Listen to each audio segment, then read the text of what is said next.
ಪಾದ ಸಂಚಲನಾಸನ. ಸಂಚಲನ ಅಂದ್ರೇನು? ಮೂವ್ಮೆಂಟ್. ಸೊ ಹೇಗೆ ಮಾಡೋದು ಅದನ್ನು? ಎರಡೂ ಕೈಯನ್ನು ಪೃಷ್ಠಭಾಗದ ಪಕ್ಕದಲ್ಲಿ ಇಟ್ಕೊಳ್ಳಿ, ಕಾಲುಗಳನ್ನು ಹತ್ತಿರ ತಗೊಳ್ಳಿ. ನಿಧಾನವಾಗಿ ಎರಡೂ ಕಾಲನ್ನು ಮೇಲೆತ್ತಿ, ಈಗ ಕಾಲನ್ನು ಮಡಚಿ. ಸೊ ಇಲ್ಲಿಂದ ಏನು ಮಾಡ್ತೀರಾ? ಸಂಚಲನ ಅಂದರೆ ಮೂವ್ಮೆಂಟ್. ಸೈಕಲಲ್ಲಿ ಮೂವ್ಮೆಂಟ್ ಮಾಡೋ ಥರ ಮಾಡಿ. ಸೈಕಲ್ ಹೇಗೆ ತುಳಿತೀರೋ ಅದೇ ರೀತಿ ತುಳಿಯೋಕ್ಕೆ ಪ್ರಯತ್ನ ಮಾಡಬೇಕು. ಕಾಲನ್ನು ಕಂಪ್ಲೀಟ್ ಸ್ಟ್ರೆಚ್ ಮಾಡಬೇಕು ಮತ್ತು ಕಂಪ್ಲೀಟ್ ಫೋಲ್ಡ್ ಮಾಡಬೇಕು. ನೋಡಿ, ಕಂಟಿನ್ಯೂಸ್ ಮೂವ್ಮೆಂಟ್ ಮಾಡಿ ನಿಲ್ಲಿಸಬಾರ್ದು ಪ್ರಾಕ್ಟೀಸನ್ನು. ಮಾಡ್ತಾ ಇದ್ದಾಗ ಗೊತ್ತಾಗ್ತಿದೆ ಅಲ್ಲ ಹೊಟ್ಟೆ ಮೇಲೆ ಪ್ರೆಷರ್ ಬರ್ತಾ ಇರೋದು. ಸೊ ಇದನ್ನು ಮಾಡಿದಾಗ ಏನಾಗುತ್ತೆ? ಸೊ ಮತ್ತೆ ನಿಮ್ಮ ಸಮಾನ ವಾಯು ಏನಿದೆ ಅದು ಆ್ಯಕ್ಟಿವೇಟ್ ಆಗೋಕ್ಕೆ ಶುರು ಆಗುತ್ತೆ. ಸೊ ಪ್ರಾಣ ಏನು ಅಲ್ಲಿ ಬ್ಲಾಕೇಜ್ ಆಗಿರುತ್ತಲ್ವ ಅದು ರಿಲೀಸ್ ಆಗ್ತಾ ಬರುತ್ತೆ. ನಿಮ್ಮ ಮಣಿಪುರ ಚಕ್ರನೂ ಆ್ಯಕ್ಟಿವೇಟ್ ಆಗೋಕ್ಕೆ ಶುರು ಆಗುತ್ತೆ. ಕಂಟಿನ್ಯೂ ಮಾಡ್ತಾ ಇರಿ. Very good. ಈಗ ಇದೇ ಪ್ರಾಕ್ಟೀಸನ್ನು ರಿವರ್ಸಲ್ಲಿ ಸಹ ಮಾಡೋಣ. ಯಾವುದೇ ಅಭ್ಯಾಸ ಮಾಡಲು ಒಂದೇ ಕಡೆ ಮಾಡಬಾರ್ದು, ಎರಡೂ ಕಡೆ ಮಾಡಿ ಬ್ಯಾಲೆನ್ಸ್ ಮಾಡಬೇಕಲ್ವ ಅದನ್ನು. ಈಗ ಕಾಲನ್ನು ರಿವರ್ಸ್ ಡೈರೆಕ್ಷನಲ್ಲಿ ತೊಗೊಬನ್ನಿ. ಸೊ ಫಸ್ಟ್ ಕಾಲನ್ನು ಚಾಚಿ ಆಮೇಲೆ ರಿವರ್ಸ್ ಆಗಿ ಮಡಚಿ. Very good. ಕಂಟಿನ್ಯೂಸ್ ಆಗಿ ಮಾಡಿ. ನೋಡಿ ಹೊಟ್ಟೆ ಭಾಗದಲ್ಲಿ ಹೇಗೆ ಪ್ರೆಷರ್ ಫೀಲ್ ಆಗ್ತಿದೆ ಅಂತ.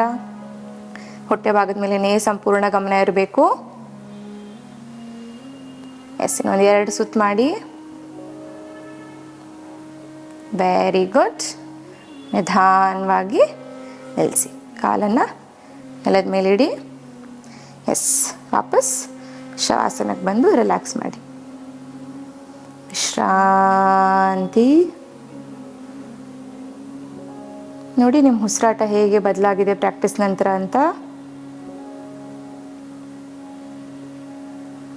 ಗಮನಿಸಿ ಉಸಿರಾಟನ.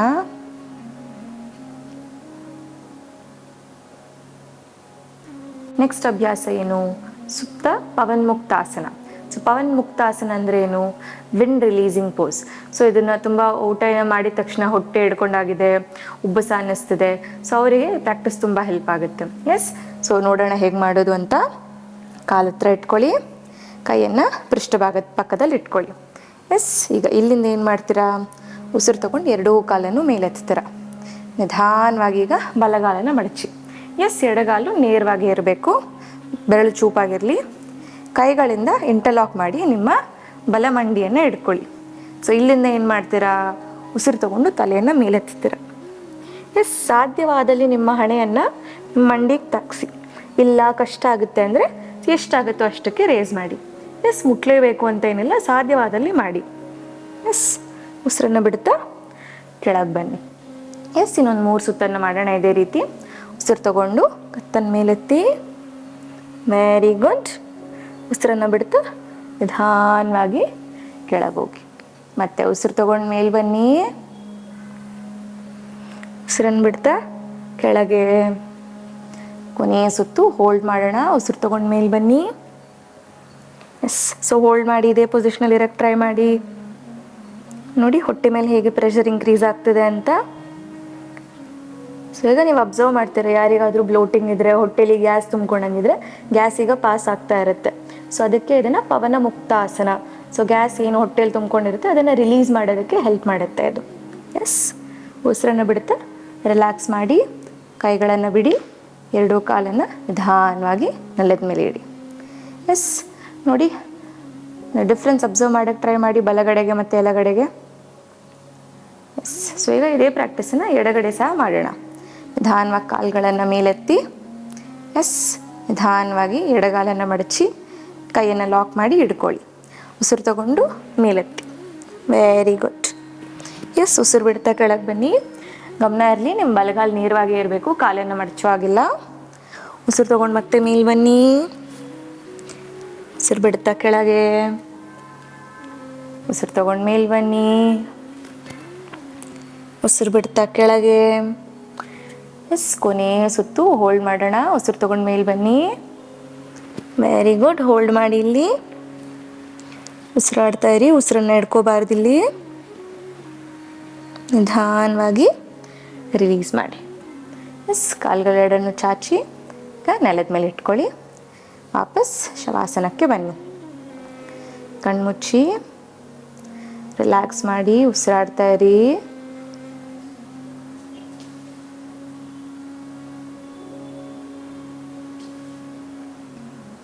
ಎಸ್, ನಿಧಾನವಾಗಿ ಕಣ್ಣನ್ನು ತೆಗೀರಿ. ಎಸ್, ಸೊ ನೆಕ್ಸ್ಟ್ ಪ್ರಾಕ್ಟೀಸ್ ಏನು ಮಾಡೋಣ?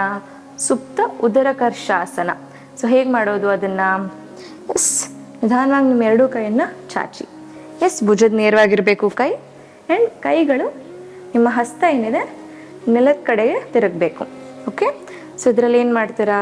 ಎರಡೂ ಕಾಲನ್ನು ಮಡಚ್ಕೊಳ್ಳಿ. ಎಸ್, ಸೊ ಎಷ್ಟು ಹತ್ತಿರದಲ್ಲಿ ಇಟ್ಕೊಳ್ಳೋಕ್ಕಾಗುತ್ತೋ ದೇಹಕ್ಕೆ ಅಷ್ಟು ಹತ್ತಿರದಲ್ಲಿ ಇಟ್ಕೋಬೇಕು ನಿಮ್ಮ ಹೆಮ್ಮಡಿನ. ಇವಾಗ ಇಲ್ಲಿಂದ ಏನು ಮಾಡ್ತೀರಾ? ಉಸಿರನ್ನು ಬಿಡುತ್ತಾ ನಿಮ್ಮ ಕಾಲುಗಳನ್ನು ನೀವು ಬಲಗಡೆಗೆ ತಿರುಗಿಸ್ತೀರಾ, ಕುತ್ತಿಗೆಯನ್ನು ಎಡಗಡೆಗೆ ತಿರುಗಿಸ್ತೀರಾ. ಎಸ್, ತಿರುಗಿಸಿ ಟ್ವಿಸ್ಟ್ ಮಾಡಬೇಕು ದೇಹನ. ಎಸ್, ಕಾಣಿಸ್ತಿದೆ ಅಲ್ಲ, ನಿಮ್ಗೆ ಬೆನ್ನಿನಲ್ಲಿ ನಿಮಗೆ ಸ್ಟ್ರೆಚ್ ಫೀಲ್ ಆಗಬೇಕು. ಎಸ್, ಟ್ವಿಸ್ಟ್ ಮಾಡಿ. Very good. ಉಸಿರು ತಗೊಂಡು ವಾಪಸ್ ಮಧ್ಯಕ್ಕೆ ಬನ್ನಿ. ಈಗ ಇಲ್ಲಿಂದ ಉಸಿರು ಬಿಡ್ತಾ ನಿಧಾನವಾಗಿ ಎಡಗಡೆಗೆ ಬಾಡಿಯನ್ನು ತಿರುಗಿಸಿ, ಕುತ್ತಿಗೆಯನ್ನು ಬಲಗಡೆಗೆ ತಿರುಗಿಸಿ. ಎಸ್, ಕಂಪ್ಲೀಟ್ ಸ್ಟ್ರೆಚ್ ಮಾಡಿ. ಸೊ ಈ ಪ್ರಾಕ್ಟೀಸ್ ಮಾಡುವಾಗಲೂ ಏನಾಗ್ತದೆ? ನಿಮ್ಮ ಅಬ್ಡೋಮೆನ್ ಅಥವಾ ನಿಮ್ಮ ಹೊಟ್ಟೆ ಸುತ್ತ ಏನು ಮಾಂಸಖಂಡಗಳಿದೆ ಅದು ಸ್ಟ್ರೆಚ್ ಆಗ್ತಾ ಇದೆ. ಅದು ಸ್ಟ್ರೆಚ್ ಆದಾಗ ಏನಾಗುತ್ತೆ?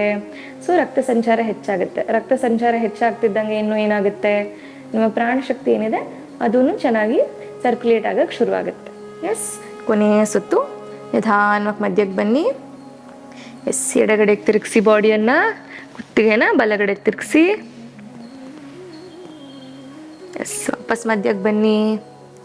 ಮತ್ತೆ ಆಪೋಸಿಟ್ ಸೈಡಲ್ಲಿ ಮಾಡಿ. ಸಂಪೂರ್ಣ ಸ್ಟ್ರೆಚ್ ಮಾಡಿ, ಬಾಡಿನ ಟ್ವಿಸ್ಟ್ ಮಾಡಿ ಎಷ್ಟಾಗುತ್ತೋ ಅಷ್ಟು. ನಿಧಾನಕ್ಕೆ ವಾಪಸ್ ಮಧ್ಯಕ್ಕೆ ಬನ್ನಿ. ಕಾಲನ್ನು ರಿಲೀಸ್ ಮಾಡಿ ವಾಪಸ್ ಶವಾಸನಕ್ಕೆ ಬನ್ನಿ. ಉಸಿರು ತಗೊಂಡು ಉಸಿರನ್ನು ಬಿಡಿ.